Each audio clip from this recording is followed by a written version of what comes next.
আসসালামু আলাইকুম রহমতুল্লাহি ওবরাকাত। বিসমিল্লাহ আলহামদুলিল্লাহ ওসলাতু আসসালামু আলা রসুলিল্লাহ ওয়ালা আলিহি ও আসহাবিহি আজমাইন আম্মা বাদ।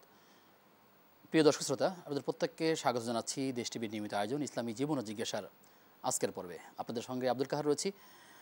আজ আমরা আলোচনা শুনতে চাই, সেটি হচ্ছে অধিকারের নামে ফিতনা, মানুষের মৌলিক অধিকার, সেই সাথে ইসলাম কোন কোন অধিকারগুলো দিয়েছে। সম্প্রতি আমরা দেখেছি বাংলাদেশে জাতিসংঘের একটি অফিস খোলা হয়েছে, তারাও মানবাধিকারের নামে নানা রকম কর্ম করতে চাচ্ছে। অপরদিকে এর বাইরে গিয়ে অনেক ইসলামিক স্কলাররা এ বিষয়ে দ্বিমত পোষণ করছেন। তাদের এই মানবাধিকারের নামে আসলে অন্যান্য উইন্ডো তারা ওপেন করার চিন্তা করছেন। কেন তাদের এই বিরোধিতা এবং এই মানবাধিকারের নামে আসলে অধিকারের নামে তারা কোন কোন কাজগুলো করতে চাচ্ছেন, আমরা সেই বিষয়গুলো আলোচনা শুনবো ইনশাআল্লাহ তাআলা মেহমানের কাছ থেকে। আমাদের মাঝে আমন্ত্রিত হয়েছেন বাইতুন নূর জামে মসজিদের সম্মানিত খতিব, বিশিষ্ট মুফাসসির কোরআন শাইখ ডক্টর মুফতি মোহাম্মদ জাকারিয়া নূর। আসসালামু আলাইকুম রহমতুল্লাহি ওয়া বারাকাতুহু। ওয়ালাইকুম আসসালাম রহমতুল্লাহি ওয়া বারাকাতুহু। আপনাকে স্বাগত জানাচ্ছি আমাদের আজকের পর্বে। জি, ধন্যবাদ আপনাকে। বারাকাল্লাহু ফিকুম। প্রিয় দর্শক, আপনিও চাইলে আমাদের সাথে আলোচনায় যুক্ত হতে পারবেন। দেশ টিভি ইসলামিক শো ফেসবুক পেজের কমেন্টে যে কোনো প্রশ্ন আমাদেরকে জানালে আমরা সেই সকল প্রশ্নের শরঈ সমাধান জানবার চেষ্টা করব ইনশাআল্লাহ তাআলা। মোহতারাম, আমরা আপনার কাছে আসছি, বিষয়টা নিয়েছি যে অধিকারের নামে ফিতনা। এই অধিকার আদায় নিয়েও আসলে নানা রকম জল্পনা কল্পনা রয়েছে। ইসলাম কী অধিকার দিয়েছে, এবং যখন আমরা দেখছি বহির্বিশ্বে বিভিন্ন জায়গাতে মুসলিমদের উপরে যখন নির্যাতন হচ্ছে, হামলা হচ্ছে, যুদ্ধ হচ্ছে, তখন জাতিসংঘ খুবই চুপচাপ থাকছে। অথচ মুসলিম দেশগুলোতে তারা অধিকার নামে কোন কোন উইন্ডো তারা খোলার চিন্তা করছেন, আপনি যদি এই বিষয়ে কথা বলেন। আলহামদুলিল্লাহ সাল্লাতু ওয়াসসালামু আলা রাসূলিল্লাহ বাদ। আসলে অধিকার আদায়ের বিষয়ে আপনি যে বিষয়টা আনছেন, এখানে অধিকারের বিষয় না। জি, এখানে আসলে জাতিসংঘ কর্তৃক মানবাধিকারটাকে নিয়ে আমি সেটাকেই আমরা আজকে হাইলাইট করি। স্বাভাবিক অধিকারের এখানে কিছুই নেই। অর্থাৎ মানবাধিকার, অর্থাৎ জাতিসংঘ কর্তৃক মানবাধিকার অফিস এখানে তারা সেটেল করতে চাচ্ছে। এখন আর বলার সুযোগ নেই, এখন হয়ে গেছে।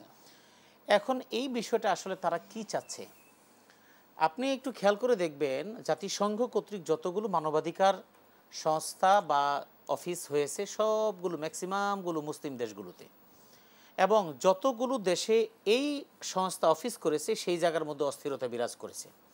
এখন তাহলে কি বাংলাদেশে এই মানবাধিকার এই সংস্থাটি একটি অফিস খোলার পরে তাহলে কি আমাদের অস্থিরতা এখন যা বিরাজমান এটা থাকবে, নাকি অন্য কোনো অস্থিরতা আসবে, নতুন করে কোনো বিষয় আসছে কিনা? এখানে বিষয় একটা জিনিস, দুটো বক্তব্য আমি পেয়েছি। একটি বক্তব্য হলো বাংলাদেশে ধর্মীয় সংখ্যালঘুদের অধিকার নেই, এটা জাতিসংঘের এবং আমেরিকার পক্ষ থেকে এরকম কথা বলা হয়। তো সংখ্যালঘু বলতে ওনারা নতুন করে যেটা নিয়ে আসতেছেন সেটা হলো যে একটা তো হলো নারী এবং পুরুষ, আর একটা স্বাভাবিকভাবে আমরা থার্ড জেন্ডার হিসাবে যেটাকে বুঝি, যেটা আমরা স্বাভাবিকভাবেই আমরা এদেরকে হিজড়া প্রকৃতির মনে করি। কিন্তু এখন যেটা হচ্ছে, অর্থাৎ নারী থেকে পুরুষ রূপান্তরিত অর্থাৎ ট্রান্সজেন্ডার যেটা আছে, এটাকেও তারা প্রমোট করছে, এবং এটা প্রমোটের মাধ্যমে মূলত সমকামিতাকে প্রমোট করছে। আর আমেরিকার মতো এবং অন্যান্য যেই সমস্ত ইউরোপিয়ান এবং অন্যান্য দেশগুলো আছে, তারা কিন্তু সমকামিতার মতো আল্লাহর গজবে নিপতিত হওয়া একটি লানতপূর্ণ একটি কাজের সাথে তারা জড়িত। বাংলাদেশ ভালো আছে। আপনি একটা জিনিস দেখবেন, একটা গ্রামে অথবা যদি পার্শ্ববর্তী কোনো পরিবার থাকে খুব প্রভাবশালী পরিবারটা, আপনি তার প্রতিবেশী হয়ে যদি আপনি দরিদ্র থাকেন এবং তাদের ধরনাধারী থাকেন, তাদের সমকক্ষতায় না আসেন, তখন কিন্তু আপনি তার কাছে ভালো। কারণ আপনার পরিবারের লোকদেরকে ডেকে তার কিছু ফুড ফরমাইশ খাটাবে, আবার এই যাও একটু বাজার থেকে নিয়ে আসো, এটা তাদের কাছে ভালো লাগে। অর্থাৎ তার কাছাকাছি যে মানুষগুলো, তারা যে কোনো কারণেই হোক অনুগত থাকুক, 10,000 টাকা ধার করা দরকার, জি কাকা 10,000 টাকা দরকার, আচ্ছা নেই, এই জিনিসটা কিন্তু আমাদের মধ্যেও কাজ করে, রাষ্ট্রীয়ভাবেও কিন্তু কাজ করে, আন্তর্জাতিকভাবেও একই কাজ করে। আজকে যদি আপনি বাংলাদেশে দেখেন, আজকে বাংলাদেশের আভ্যন্তরীণ রাজনীতির ক্ষেত্রে আপনি দেখেন, আজকে একদল আরেকদলকে গালিগালাজ করে। কারণটা কি? বিগত 17 বছরে কিন্তু এরা কিন্তু কাউকে গালিগালাজ করেনি। কারণ কি? ঠেলার চোটে, পিটানির চোটে সবাই এক জায়গায় চাপা ছিল। তখন বলছিল, ভাই তুই একটু আমার জায়গা দে, তুই একটু আমাকে স্পেস দে, বলে অসুবিধা নেই, আমি আর তুই মিলেই তো পিটান তো একসাথেই খাচ্ছি। যখন ওটা সরে গেল, সরে যাওয়ার পরে এখন দেখলো যে আমার পাশে ছিল অথবা আমার পাশে যিনি ছিলেন বা আমি যার পাশে ছিলাম, যেভাবেই আমরা ব্যাখ্যা করি না কেন, এখন প্রত্যেকেই প্রত্যেকের প্রতিপক্ষ হয়ে উঠেছে। এই প্রতিপক্ষ হয়ে ওঠার কারণে এখন আমরা রাজপথে দেখি বিভিন্ন দলের প্রধানদেরকে নাম ধরে ধরে ব্যঙ্গচিত্র করে বিভিন্ন দলের ব্যক্তিরা স্লোগান দিচ্ছে। এই যে অবস্থাটা, এই অবস্থাটা কি মানবাধিকার লঙ্ঘন হচ্ছে। আমেরিকা কিংবা জাতিসংঘ হলো এটা হলো মাতবুরি সেন্টার, এটাও আমেরিকার করা, এটা হলো একটা সালিশ কেন্দ্র। এই সালিশ কেন্দ্রটা কন্ট্রোল করে আমেরিকা, কারণ 80-র দশকে সোভিয়েত ইউনিয়ন ছিল একমাত্র পরাশক্তি সারা ওয়ার্ল্ডের মধ্যে। আফগানিস্তান যুদ্ধের মাধ্যমে সোভিয়েত ইউনিয়ন একদম ম্যাসাকার হয়ে গেছে এবং সোভিয়েত ইউনিয়নকে ধ্বংস করার জন্য আমেরিকা তৎকালীন সময়ে তৎকালীন যারা ছিলেন তাদেরকে সহযোগিতা এবং তালেবানকে সহযোগিতা করেছেন তৎকালীন সময় 80-র দশকে। যখন নাকি সোভিয়েত ইউনিয়ন চলে গেল তখন আমেরিকা সেখানে পাড়া গাড়ল। পরে যখন আবার দেখলো মোল্লা ওমর এবং ওসামা বিন লাদেন তাদের দিকে চোখ রাঙাচ্ছে, তখন তাদের বিরুদ্ধে তারা লেগে গেল। তার মানে থিওরিটা কি? থিওরিটা হলো আসলে মানবাধিকার কোনো শব্দ না, অধিকার কোনো শব্দ না। শব্দটা হলো তোমার উপর কর্তৃত্ব, মোরলগিরি সব আমার থাকবে, তুমি কোনোভাবেই যেন আমার বাউন্ডারি থেকে বেরোতে না পারো। যখনই তুমি বেরোবা তখনই তোমার আভ্যন্তরীণ কোন্দল আমি চাঙ্গা করে তুলব, তখন তুমি ওটা সামলাবা নাকি আমার কথা সামলাবা। আজকে মানবাধিকার কমিশন যেভাবেই বলি না কেন, অথবা জাতিসংঘের মানবাধিকার সংস্থা তারা যে অফিসটা করতে চাচ্ছে, এখানে অদূর ভবিষ্যতে তারা নিজেরাই এমন কোনো সিচুয়েশন ক্রিয়েট করবে যেটার কারণে অস্থিরতা সৃষ্টি করে ওই সাপ হয়ে সবল মেরে ওঝা হয়ে তারাই ঝাড়বে। আমাদের মাথার উপর অলরেডি একটা সমস্যা বিদ্যমান, এটা যখন শুরু হয় তখন আমি ফেসবুকে লেখালেখি করার কারণে তখন আমি লিখেছিলাম যে আজকের যে রোহিঙ্গা পুনর্বাসন, এটাই অদূর ভবিষ্যতে ইসরায়েলের ভূমিকা আসতে পারে বাংলাদেশের জন্য। অলরেডি বান্দরবনের সন্তুল আর্মার মতো একটি সশস্ত্র বাহিনী তারা কিন্তু বিশৃঙ্খলা সৃষ্টি করছে এবং মানবাধিকার যারা আজকে তারা কিন্তু ওই বান্দরবন বা এই সমস্ত পার্বত্য অঞ্চলগুলোতে সেনাবাহিনীকে ওখান থেকে নিয়ে আসার পক্ষে তারা কাজ করছে এবং রোহিঙ্গাদেরও একটা অধিকার থাকা দরকার এই মর্মে তারা কিন্তু সেখানে একটি রাজনৈতিক প্ল্যাটফর্ম খোলার ব্যাপারে সহযোগিতা করছে। এবং আপনার কাছে এবং আমার কথাগুলো যারা শুনছে তাদের কাছে মনে হবে মৌলবী বলে কি। আমি বলছি এটা এই জন্য, কারণ এক সময় এই কক্সবাজার পার্বত্য অঞ্চল এবং বার্মা এগুলি সব কিছু মিলিয়ে একটা কিন্তু ভৌগোলিক সীমারেখা ছিল, ইতিহাস অনেক লম্বা এবং আজকেও যারা সৌদি আরবের বিভিন্ন অঞ্চলে কাজ করছে বার্মায়া, তারা সহজে পরিচয় দেয় না এবং তারা একদম অ্যারাবিকদের মতোই করে কথা বলে, কিন্তু তারা বাঙালি, কিন্তু তারা বার্মায়া, তারা কিন্তু এই বাংলাদেশি পাসপোর্টে তারা সেখানে গিয়েছে। এই নানাবিধ কারণে কিন্তু এটা একটা মেকানিজম করা হয়েছে। আমেরিকা এবং চীন তারা যদি চাইতো মায়ানমার কিন্তু রাখাইনদেরকে ওখানে নিয়ে যেতে পারতো, কিন্তু এটা একটা আন্তর্জাতিক খেলা এবং এই আন্তর্জাতিক খেলার মধ্যে আমাদের রাষ্ট্রেরও কিছু দায়বদ্ধতা ছিল। কেউ মনে করেছিল যে এটার ইস্যুতে আমি একটা প্রাইজ পেয়ে যাব, নোবেল প্রাইজ পেয়ে যাব, আমি দেখাই দিই, কিন্তু এটা যে এই জাতির জন্য অদূর ভবিষ্যতে একটা বিস্ফোরণ হয়ে গেল, এটাকে কেন্দ্র করে যদি কোনো এই 11 লক্ষ রোহিঙ্গা, সেই সাথে প্রতিদিন জন্মগ্রহণ করা আরও যে সন্তানগুলো আসছে, এরকম 11-12 লক্ষ রোহিঙ্গারা যদি পুরা পার্বত্য এবং সেই সাথে সন্তুল আর্মার সন্ত্রাসী গোষ্ঠী সহ আরও পাহাড়ি বিভিন্ন জনগোষ্ঠী আছে যারা বাঙালিদেরকে মানতে রাজি না, তারা সবাই মিলে যদি একটা বিদ্রোহ সৃষ্টি করে, আমেরিকা কি বলবে? এদেশের সরকারকে কন্ট্রোলে রাখবে আর বলে আমরা দেখতেছি, আর ওদেরকে গিয়ে রসদ পূর্ণ করবে। এই বাংলাদেশটাকে অস্থিতিশীল করার একটা সমূহ পরিকল্পনার আমরা আভাস পাচ্ছি। সে মত প্রকাশের স্বাধীনতা, এটা এক ধরনের মানবাধিকার। তো এটি এমন পর্যায়ে গেছে ফ্যামিলির মধ্যে পিতার সাথে মেয়ের নানা রকম বিরোধ তৈরি হয়েছে এবং একে অপরকে মুখোমুখি করে দেওয়া হয়েছে এবং এই মানবাধিকারকে ইসলামের সাথে নানা জায়গায় সাংঘর্ষিক করে দেওয়া হয়েছে। এর থেকে উত্তরণের উপায়টা কি আসলে, বা কী করা? মানবাধিকারকে অথবা আমাদের পারিবারিক আইন, এই সব কিছু এক একটা মুখোমুখি অবস্থা দাঁড় করিয়ে দেওয়ার পিছনে দুইটা কারণ। একটা কারণ হলো আইনের শাসন ব্যবস্থা না থাকা। আপনি একটা কোর্টে যদি মামলা করেন ভাই বোন মিলি যে আমি উত্তরাধিকার আইনে আমি আমার সম্পত্তিটুকু বুঝে পেতে চাই, ম্যাক্সিমাম ক্ষেত্রে দেখা যায় ভাইয়েরা বোনদেরকে বঞ্চিত করে, আবার কোনো কোনো ক্ষেত্রে প্রভাবশালী বোনেরাও ভাইদেরকে বঞ্চিত করে, এটাও আছে। কারণ আমরা আমাদের কাছাকাছি একটা ঘটনা, মগবাজারের একটা পরিবারের ঘটনা শুনেছি। ছেলেকে পাবনা মানসিক হাসপাতালে আজকে বহুদিন যাবত আটকে রেখেছে, সে একটু সুস্থ কিন্তু কেউ যাচ্ছে না।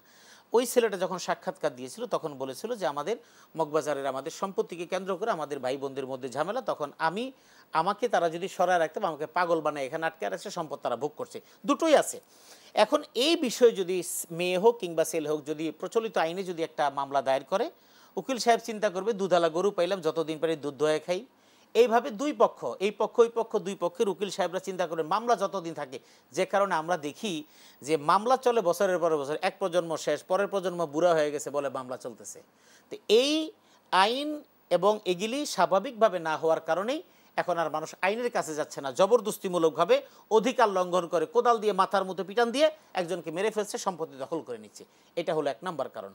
দ্বিতীয় নম্বর কারণ হলো পশ্চিমা বিশ্বগুলো তারা দেখছে যে এইভাবে সম অধিকারের নামে যেই বিষয়টা দেখানো হচ্ছে, এটা তারা এই কাজগুলি করছে এবং তাদের পরিবার ব্যবস্থাপনা নাই।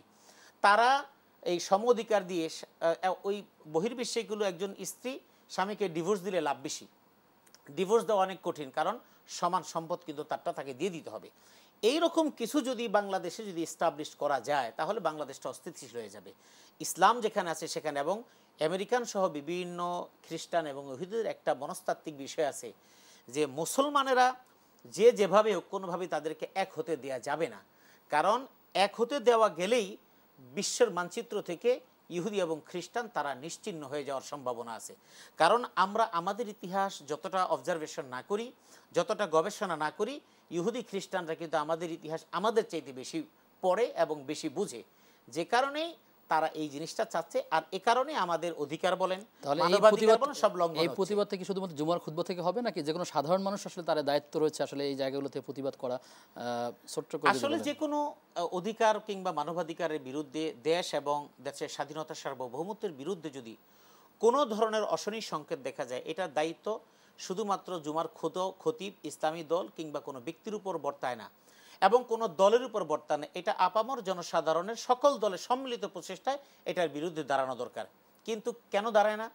এটা না দাঁড়ানোর পিছনে কারণ এই স্বার্থ, এটাই হলো মূল কারণ। কারণ হলো প্রত্যেকেই চায় আমার স্বার্থটা রক্ষা হোক, আমার স্বার্থটা রক্ষা হোক। প্রত্যেকেই যখন স্বার্থের চিন্তা করে আর প্রত্যেকের সামনে যখন এরকম করে মূলা ঝুলিয়ে রাখা হয়, এভাবেই কিন্তু ক্ষতি যখন হবে তখন তো সম্মিলিতভাবে সবারই ক্ষতি হবে। সম্মিলিত ক্ষতি হলে আমাদের দেশের রাজনীতিবিদদের তো ক্ষতি নেই, কারণ আমাদের দেশের রাজনীতিবিদদের ছেলে, মেয়ে, তার স্ত্রী, তারা অলরেডি বিদেশে সেটেলড। এখানে যেগুলি আছে এখানে হলো ব্যাচেলার বুড়া, একেবারে ব্যাচেলার বুড়া। অর্থাৎ যেমন মেসে কিছু ছেলেপেলে থাকে, ইউনিভার্সিটিতে পড়ে, কাম কাজ নেই, টিউশনি করে, ওরা যেমন ব্যাচেলার, ঠিক আমাদের দেশে রাজনৈতিক কিছু ব্যাচেলার আছে বুড়া, এদের কেউ নাই, এদের বউ বিদেশ, ছেলে মেয়ে বিদেশ, তাদের সন্তানেরাও বিদেশ। তারা চিন্তা করে আমাদের হারাবার কিছু নেই, আমরা এখান থেকে কামায়া লক্ষণ খারাপ দেখবো, বাস ওই দেশে চলে যাবো, ওখানে সারা জীবন পার করব, দেশ বিক্রি হয়ে যাক, তাতে কিচ্ছু আসে যায় না। দেশপ্রেম শুধু মুখে মুখে। এটা ঠিক না হলে ততদিন পর্যন্ত উত্তরণ যেই পথে আমাদেরকে সেভাবেই এগিয়ে যাওয়ার তৌফিক দান করুন। আপনার কাছে আমরা আসবো বিরতির পর। প্রিয় দর্শক, আপনারা দেখছেন ইসলামী জীবন ও জিজ্ঞাসা। সময় হয়েছে একটা বিরতির, ফিরছি কিছুক্ষণ পর, সাথে থাকুন।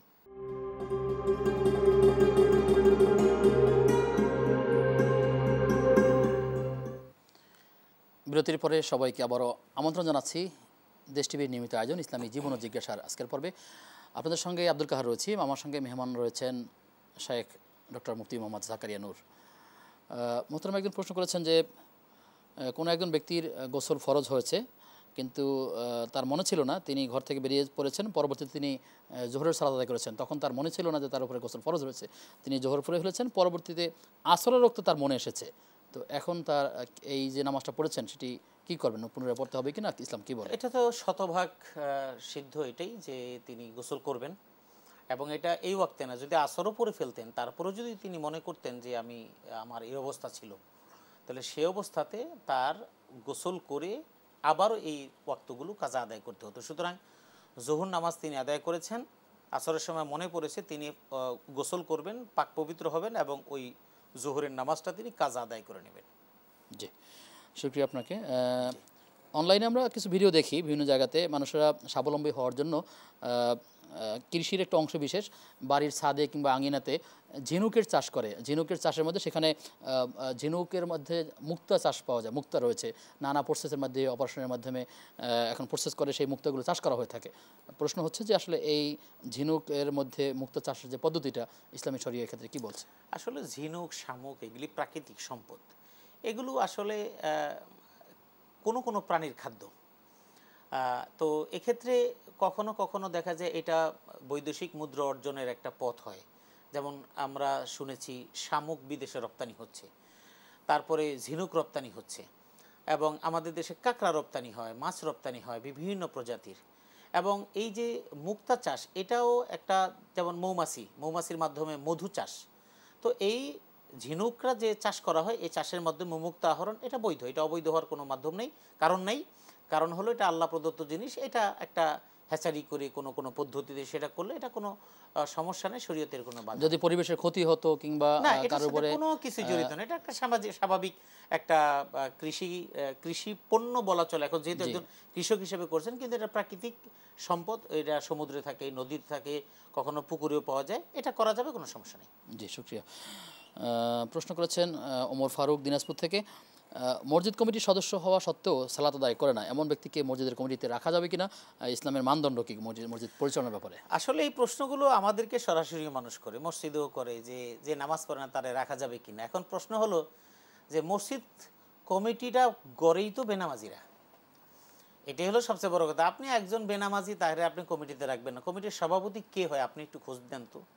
সারা বাংলাদেশের যতগুলো মসজিদ আছে এলাকার এবং ঢাকার, গ্রাম এবং এলাকা, এই ঢাকা যত জায়গার মসজিদ কমিটির সভাপতি, সেক্রেটারি বা ট্রেজারার, এই প্রভাবশালী পদগুলো কাদের দখলে খোঁজ নিয়ে দেখেন। হয়তো সভাপতি এমন এক ব্যক্তি যিনি সারা সপ্তাহে একবার নামাজ পড়েন কিংবা মাসেও একবার পড়েন না, কিন্তু তার টাকা আছে, তার প্রভাব আছে, অথবা তার ক্ষমতা আছে, অথবা তার বিশাল বড় একটা জনগোষ্ঠী আছে। সেক্রেটারি ঠিক একই অবস্থা, ট্রেজারার ঠিক একই অবস্থা, অর্থাৎ একেবারে মানে স্বাভাবিক শ্রেণীবিন্যাসের মাধ্যমে। কখনো কখনো মুতাওয়াল্লি বা তার অধীনস্থ অথবা মসজিদের যারা ডোনার, মোতাওয়াল্লিও যারা বলেন একই অবস্থা। মোতাওয়াল্লি যারা হয় হয়তো পূর্বপুরুষ যারা ছিলেন তারা একসময় এটাকে দিয়ে গেছেন, কিন্তু পরবর্তী এমন বাংলাদেশের মোতাওয়াল্লিদের দেখা যায় মোতাওয়াল্লিরা মসজিদটাকে তাদের ব্যবসা কেন্দ্র বানিয়ে নেয়, মসজিদের নামে যে দোকানগুলো তাদের আয়ের উৎস হয়, এবং মসজিদের ফান্ডের টাকাগুলো তারা পারিবারিক কাজে ব্যবহার করেন, এরকম বহু আছে। সুতরাং কোরআন সুন্নাহ যেই কথা বলে, ইসলামী শরিয়া যে কথা বলে, একজন বেনামাজি, কারণ মসজিদ কমিটির সম্মানিত সদস্য হওয়ার যে ক্রাইটেরিয়া, সেই ক্রাইটেরিয়ার মধ্যে যে শর্তগুলো দেওয়া হয়েছে সেটার মধ্যে নামাজ অন্যতম একটা শর্ত। সুতরাং যেই কমিটি নামাজ পড়ে না সে তো কমিটি হওয়ারই যোগ্য না। তো এই কথাগুলো আমরা শুধু বলি, কাজীর গরু কিতাবে আছে, কিন্তু বাস্তবে গোয়ালে নেই। তবে ভালো সংখ্যা তো আছে, হয়তো ভালো সংখ্যা আছে, কম। আপনি সভাপতি কয়জন পাবেন এরকম প্রভাবশালী এলোমেলো ছাড়া? হ্যাঁ, এরকম খুঁজে পাবেন যে সভাপতি সাহেব খুব আল্লাহওয়ালা, দিনদার, এত বড় দাড়ি, কিন্তু এটা মাত্র 2 বছর যাবত রাখছে, কিন্তু এর আগের ইতিহাসটা খুব খারাপ। কারণ এখনও ওনারা দেখলে ভয় পায়, মানুষ মনে করে যে ওনারে যদি না রাখি এখন সরাসরি আসবে না, লোক লাগাই দিবে, তস্তস করে ফেলবে, এরকম বহু কাহিনী আছে। এই জন্য এটা এখন আমাদের বলতে কোনো দ্বিধা নেই। মসজিদের সভাপতি, সেক্রেটারি ম্যাক্সিমাম ক্ষেত্রে এগুলি হয়, এগুলি পরিহার করা দরকার, কিন্তু জনগণই করবে না। কারণ জনগণের অনেক বড় বিল্ডিং দরকার, এসি দরকার, টাকাওয়ালা লোক দরকার। আর যদি একজন সৎ মানুষ সভাপতি বানায় কিলো টাকা দিতে পারবো না, চিন্তাটা এরকম থাকে। জনগণের চিন্তাই, মুসল্লিদের চিন্তাই হলো টাকাওয়ালা লোক দরকার। তো যেই দেশে জনগণই দুর্নীতিগ্রস্ত, জনগণই দুর্নীতিটাকে ভালোবাসে, সেই দেশে আপনি ভালো চিন্তা কি করে করেন? তারপরে তো ভালো চিন্তা করে যেতে হবে। ভালো চিন্তা করেই যে আমরা এখন মসজিদে মুন্সি মৌলভী হয়ে বসে আছি। আপনি এরকম কথা প্রশ্ন করছেন, আমি উত্তর দিচ্ছি, এভাবেই চলবে, কিন্তু কাজের কাজ কোথাও কিছু হবে না। তারপরে এই ভালো প্রতিষ্ঠানগুলো ভালো মানুষের হাতে যাক, আমরা তো দোয়া করি, আমরা তো আশা করি, কিন্তু আমরা আশাবাদী যে হয়তো কোনো একদিন হয়তো এই অবস্থার পরিবর্তন হবে। নতুন প্রজন্ম হয়তো নতুন করে যদি চিন্তা করে তাহলে হয়তো পরিবর্তন আসতে পারে। আসুক, এই দোয়াটাই করি আমরা। জি, শুকরিয়া আপনাকে। প্রশ্ন করেছেন ভোলা থেকে মোহাম্মদ শাহিন, যারা তৃতীয় লিঙ্গি কিংবা হিজড়া তারা জিনের সন্তান, এই দাবি কি সঠিক? না, এই দাবিটা মোটেও সঠিক না। কারণ আল্লাহ প্রদত্ত এটা একটা সৃষ্টির, একটা আল্লাহর সৃষ্টি। আল্লাহ বিভিন্ন কারণে মানুষকে এইরকমভাবে দুনিয়াতে পাঠান, এটা আল্লাহ প্রদত্তই একটা সৃষ্টি। সুতরাং জিনের সন্তান বলার কোনো কারণ নেই, কারণ এই কথা বলার সাথে কোরআন সুন্নাহ বা কোনো কিছুর কোনো লজিকের কোনো সম্পর্ক নেই। জি, আবার অপরদিকে সম্পর্ক প্রশ্ন, যে দেখা যায় যে যারা যেই সন্তানটি হিজড়া হন বা তৃতীয় লিঙ্গের হন, তখন সেই বাবা মার উপরে এলাকার মানুষেরা তাকে একটা নানা রকম ব্লেম দেওয়ার চেষ্টা করে, অর্থাৎ ক্ষোভ থাকে, অথবা বলে থাকে তোমার কারণে, তোমার কোনো ভুল ছিল, তার কারণে সন্তানটা এমন হয়েছে। এই যে চিন্তাগুলো, এবং তারা অনেক সময় এলাকা ছেড়ে যেতে বাধ্য হয়, প্রতিবেশীরা এমন কষ্ট দিয়ে থাকে অনেক কথার মাধ্যমে, এটা কেমন গুনাহ? আসলে গুনাহ তো কি, আফসোসের বিষয় হলো হিজড়া সন্তান জন্ম নেয়, এটা তো পরের কথা। পাশের বাড়ির মেয়েটা কোনো কারণে যদি স্বামীর সাথে বনিবনা না হয়ে 1 মাস, অর্থাৎ 3 দিনের জায়গায় 1 সপ্তাহ, 1 সপ্তাহের পরে যদি 15 দিন থাকে, পাশের বাড়ি ভাবির ঘুম হয় না। কেন? ওই পাশের ঘরের ওই মেয়েটা বাসায় কেন? মানে উনি এপাশ ওপাশ ফিরতেছে, পাশের বাড়ির ভাবির মেয়েটা বাসায় কেন? এটার জন্য তার ঘুম হয় না। পরের দিন গিয়ে জিজ্ঞেস করে, তুমি শ্বশুরবাড়ি যাও না, কি ব্যাপার ভাবি, কিছু হয়েছে নাকি? খোঁচানোর একটা অভ্যাস এই দেশের মানুষের প্রবণতা মধ্যে রয়ে আছে। গেছে। এই প্রবণতাটা একটা স্বাভাবিক একটা সম্পর্ক, একটা মেয়ে আসছে বাবার বাড়িতে 1 মাস থাকতেই পারে, তো সেটা নিয়ে যে প্রতিবেশীর ঘুম আসে না, এই প্রতিবেশী নিয়েই তো আমরা আছি। তো সুতরাং একটা মায়ের গর্ভে যদি এমন সন্তান হয় তাহলে তো আমাদের সমাজ হলো কুসংস্কার আচ্ছন্ন একটা সমাজ। এই সমাজ মনে করে বাবার কোনো পাপ ছিল, মায়ের কোনো পাপ ছিল, নতুবা এমন হবে কেন? এই যে কথাগুলো, এটা সম্পূর্ণ কবিরা গুনাহ। কারণ ইন্না বা'দা যন্নি ইসম, আল্লাহ কোরআনে বলেছেন অধিকাংশ যেই সমস্ত ধারণা আছে এই ধারণাগুলো হলো মিথ্যা এবং এটা পাপ। তো সুতরাং আমি বুঝতেছি না, আমি কি জানি, আল্লাহ ভালো জানেন কেন তাকে যেমনও তো হতে পারে এই লোকটার ইমানের পরীক্ষা করার জন্য এমন একটা সন্তান দিয়ে দেখতে চাচ্ছেন যে আমার প্রতি তার সবর, আমার প্রতি তার ইমানের মজবুতিটা কেমন আছে। কিন্তু আমি পাশের বাড়ির ভাই, পাশের বাড়ির ভাবি বলে দিলাম হেনতেন, অথচ আমার নিজের অবস্থা কিন্তু খুব খারাপ। এই মানসিকতা বাংলাদেশের মানুষের চেঞ্জ হবে না। আপনি স্বাস্থ্য মোটা হলে জিজ্ঞেস করে কি ভাই আপনি মোটা হয়ে গেলেন, ঘটনা কি? আবার আপনি বহুত কষ্ট করে ডায়েট করেন মানুষের কথা শোনার জন্য, ওই লোকেরাই বলবে কী ব্যাপার এত স্বাস্থ্যটা খারাপ হয়েছে। আপনার মানে আমাদের ভাবটা এরকম মনে হয় যে ওনার কাছে একটা ইঞ্চি ট্যাপ আছে, আপনি ঠিক ওনার চোখের মাপ অনুযায়ী আপনি থাকবেন, এটা তাহলে আপনি ভালো থাকবেন। তা প্রত্যেকটা মানুষের সেন্স এতটাই নিচু, এত নিম্নগামী, কোনো নিজেকে ছাড়া অন্য কোনো মানুষের ব্যাপারে তারা কখনো চুপ থাকতেই পারে না। এই মানসিকতার কারণেই আমাদের এই প্রজন্মের এই হিজড়া সন্তানগুলো পরিবারহীনভাবে রাস্তা রাস্তায় ঘোরে এবং এই সুযোগে, এটিও সেই প্রতিবেশীর কারণে। হ্যাঁ প্রতিবেশীর কারণে, এবং এই সুযোগে কিছু অসাধু ছেলেরাও হিজড়া সেজে ইনকামের রাস্তা খুঁজে নেয়। এটা দুর্ভাগ্যজনক। তবে রাষ্ট্রের দায় আছে, রাষ্ট্র এদেরকে খুঁজে অবশ্যই রাষ্ট্রীয়ভাবে পুনর্বাসন করা দরকার এবং তাদেরকে তাদের সক্ষমতা অনুযায়ী বিভিন্ন কাজে তাদেরকে পুনর্বাসন করা দরকার। জি, শুকরিয়া আপনাকে, অনেকগুলো তথ্য আমাদেরকে জানালেন, আপনাকে ধন্যবাদ জানিয়ে আপনাকে বিদায় নিচ্ছি। বারাকাল্লাহু ফিকুম। প্রিয় দর্শক, আপনারা দেখছিলেন ইসলামী জীবন জিজ্ঞাসা। আমরা যতগুলো কথা এখানে বলেছি আল্লাহ তাআলার কাছে দোয়া করি আল্লাহ তাআলা যেগুলোর মধ্যে করণীয় আছে আমি আমার জায়গা থেকে, আপনি আপনার জায়গা থেকে আমরা পালন করতে পারি, আল্লাহ আমাদেরকে সেই তৌফিক দান করুন। আজ এ পর্যন্তই। আগামী অনুষ্ঠান দেখবার আমন্ত্রণ জানিয়ে আজকের মতো বিদায় নিচ্ছি। আসসালামু আলাইকুম ওয়া রাহমাতুল্লাহি ওয়া বারাকাতুহু।